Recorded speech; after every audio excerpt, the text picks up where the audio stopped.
नमस्कार बंधुरा জাস্ট বিদ্যা চ্যানেলে আপনাদের সকলকে স্বাগত। আশা করছি আপনারা সবাই ভালো আছেন। আমার আজকের রেসিপি হচ্ছে পোড়া শোলের ভর্তা। হ্যাঁ, পোড়া শোলের ভর্তা। পোড়া শোলের ভর্তাটা কিন্তু একবার অবশ্যই করে দেখবেন বন্ধুরা। আশা করছি আপনাদের সবার ভালো লাগবে। এর জন্য শোল মাছ নিয়েছি আমি 2 পিস, আর নিয়েছি ডিম, শোল মাছের ডিম। তবে মাছগুলোকে আমি ভালো করে সেঁকে নেব, পুড়িয়ে নেব আর কি, কিন্তু ডিমটাকে কিন্তু পুড়াবো না। রেসিপিটা অবশ্যই শেষ অবধি দেখবেন, আশা করছি আপনাদের সবার ভালো লাগবে। তো এবার আমি মাছগুলোকে ভালো করে উল্টে পাল্টে কিন্তু সেঁকে নেব। ভালো করে পুড়িয়ে নিতে হবে মাছগুলোকে, যেন কাঁচা ভাব না থাকে। মাছগুলো দেখুন আমার প্রায় পুরানো হয়েই গেছে, উল্টে নিয়েছিলাম। এবার আমি মাছগুলোকে কিন্তু বেছে নেব, মানে কাঁটাটা বার করে নেব, দিয়ে মাছগুলোকে হালকাভাবে বেছে নেব। দেখুন মাছগুলো কত সুন্দর সিদ্ধ হয়ে গেছে, আর কাঁটাও ছাড়ানো হয়ে গেছে। এবার আমি কড়াইতে তেল দিয়ে নিচ্ছি, সর্ষের তেলের ব্যবহার করছি। আলুগুলো ভেজে নেব, ভালো করে আলুগুলোকে ভেজে নিতে হবে। এই রেসিপিটা যে একবার খাবে সে বারবার এইভাবেই রেসিপিটা খেতে চাইবে, মানে শোল মাছের রেসিপিটা বারবার খেতে চাইবে। এটা আমার ঠাম্মার রেসিপি। আমার ঠাম্মি কিন্তু এই রেসিপিটা খুব সুন্দর করতো। এটা আমি নুন হলুদ দিয়ে ভালো করে আলুগুলো ভেজে নিলাম বন্ধুরা। এবার ওই একই তেলের মধ্যে কিন্তু আমি শোল মাছগুলো যেগুলো পুড়িয়ে রেখেছিলাম সেগুলোও দিয়ে নিচ্ছি। আর যে ডিমটা রেখেছিলাম বললাম, ডিমটাও কিন্তু এর মধ্যে কুচি কুচি করে দিয়ে নিয়েছি। ভালো করে এগুলোকে আমি ভেজে নেব। ডিমটাকে কিন্তু অবশ্যই পোড়াবেন না, সে ভেজে নিতে হবে ডিমটাকে। তো এর মধ্যে আমি এবার একটুখানি ঘি দিয়ে নিচ্ছি, আর গরম মশলা দিয়ে নেব, যাতে করে মাছের যে গন্ধটা সেটা যেন না থাকে। তবে কিন্তু অনেকেই যারা মাছ খান না তারা কিন্তু এরমভাবে করে একবার খেতে পারেন, বা করে দিতে পারেন বাড়িতে, কেউ না খেলে পরে তাদেরকে। তারা কিন্তু খুবই ভালোবাসবে এরমভাবে মাছ খেতে। এই মাছটা কিন্তু সত্যি খুব ভালো হয়। এরকম পোড়া শোলের ভর্তা খেলে পরে কিন্তু এক থালা ভাত এমনিই খাওয়া হয়ে যায়। তো দেখুন মাছগুলো আমার ভাজা হয়ে গেছে।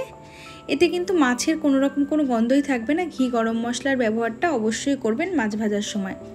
তো দেখুন মাছটা আমার মোটামুটি ভালো করে ভাজা হয়ে গেছে, মানে একদমই ভালো করে মাছটা ভাজা হয়ে গেছে আমার। তো এই রেসিপিটা করতে কিন্তু খুব বেশি সময়ও লাগে না, খুব বেশি জিনিসও লাগে না, আবার খুব অল্প তেলেই কিন্তু রান্নাটা হয়ে যায়। তো দেখুন মাছগুলো আমার ভাজা হয়ে গেছে, মাছ আর ডিমটা। আবারও খানিকটা তেল দিয়ে নিচ্ছি। এবার আমি এতে গোটা জিরে আর শুকনো লঙ্কা, তেজপাতা ফোড়নে দিয়ে নিচ্ছি। একেবারে মাংসের রান্নার থেকেও কিন্তু এটা খেতে আরও বেশি ভালো লাগবে বন্ধুরা। তেলটা ভালোই তো গরম হয়ে গেছে। এবার আমি এর মধ্যে কিন্তু কুচানো পেঁয়াজ দিয়ে নিচ্ছি। এতে কিন্তু একটু পেঁয়াজের ব্যবহারটা বেশি করতেই হবে। তো পেঁয়াজটা দেখুন ভাজা হয়ে গেছে। এবার আমি আদা বাটা, রসুন বাটা, টমেটো বাটা আর লঙ্কা বাটা একসঙ্গে দিয়ে নিলাম। ভালো করে কিন্তু এবার এটাকে আমি নাড়াচাড়া করে নেব, যাতে কাঁচা ভাব বা কাঁচা গন্ধ না থাকে।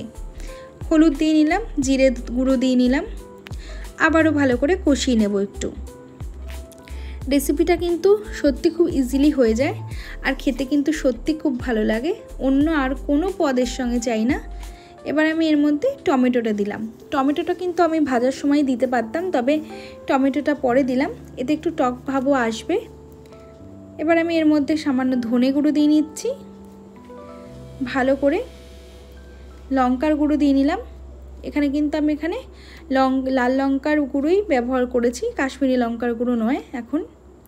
এবার আমি এর মধ্যে আলুগুলো দিয়ে নিলাম, যেগুলো ভেজে রেখেছিলাম, দিয়ে ভালো করে মশলার সঙ্গে মিশিয়ে নেব। ভালো করে নাড়াচাড়া করে নিতে হবে। এবার আমি এর মধ্যে একটু উষ্ণ গরম জল দিয়ে নিলাম। আমি কিন্তু রান্নায় সবসময় উষ্ণ গরম জল ব্যবহার করি বন্ধুরা। আপনারাও চেষ্টা করবেন গরম জল ব্যবহার করার, কারণ গরম জল ব্যবহার করলে কিন্তু রান্না সত্যি খুব ভালো হয় টেস্ট। এবার একটু নুন দিলাম আর একটু চিনি দিলাম। চিনির ব্যবহার কিন্তু একটু করতেই হয়, সে মাছ হোক মাংস হোক যাই হোক, টেস্টের ব্যালেন্সটা ঠিকঠাক রাখার জন্য। তো দেখুন আমার কিন্তু রেসিপিটা হয়েই গেছে প্রায়। এবার আমি এর মধ্যে যে মাছগুলো ভেজে রেখেছিলাম সেই মাছগুলোও দিয়ে নিলাম। এটা বেশ কষিয়ে রান্না করতে হবে কিন্তু বন্ধুরা। আর খানিকক্ষণ সময় একটু ঢেকে রেখে দিয়েছিলাম আলুটা সিদ্ধ হওয়ার জন্য। তো খানিকক্ষণ বাদে আবার ফিরে এসেছি। দেখুন এটা কতটা জলটা কমেও গেছে, আর একটা কষা ভাব চলে এসছে। আলুগুলোও প্রায় সিদ্ধই হয়ে গেছে। তো দেখতেই পেলেন বন্ধুরা রেসিপিটা কত ঝটপট কত তাড়াতাড়ি আমার কিন্তু রেডি হয়ে গেল। আর এটা খেতে কিন্তু অসম্ভব সুন্দর লাগে। এর সঙ্গে কিন্তু আর অন্য কোনো কিছুর প্রয়োজন হয় না। এক থালা ভাত কিন্তু এই দিয়ে আরামসে খেয়ে নেওয়া যায়। এই রেসিপিটা আপনারা শেষ অবধি অবশ্যই দেখবেন। ভালো লাগলে অবশ্যই কমেন্ট সেকশানে জানাবেন কেমন লাগলো এই পোড়া শোলের ভর্তা খেতে। আর রেসিপিটা বাড়িতে করার অনুরোধ রইল সবাইকে, অবশ্যই করবেন আর করে জানাবেন রেসিপিটা আপনাদের কেমন লেগেছে। এর মধ্যে সামান্য একটু গরম মশলা দিয়ে নিলাম। তো দেখুন পোড়া শোলের ভর্তা কিন্তু আমার একদম রেডি হয়ে গেছে বন্ধুরা। এখন কিন্তু পাতে দিলেই গরম ভাতে খাওয়া হয়ে যাবে। তো পোড়া শোলের ভর্তার রেসিপিটা কিন্তু আমার কমপ্লিট হয়ে গেছে।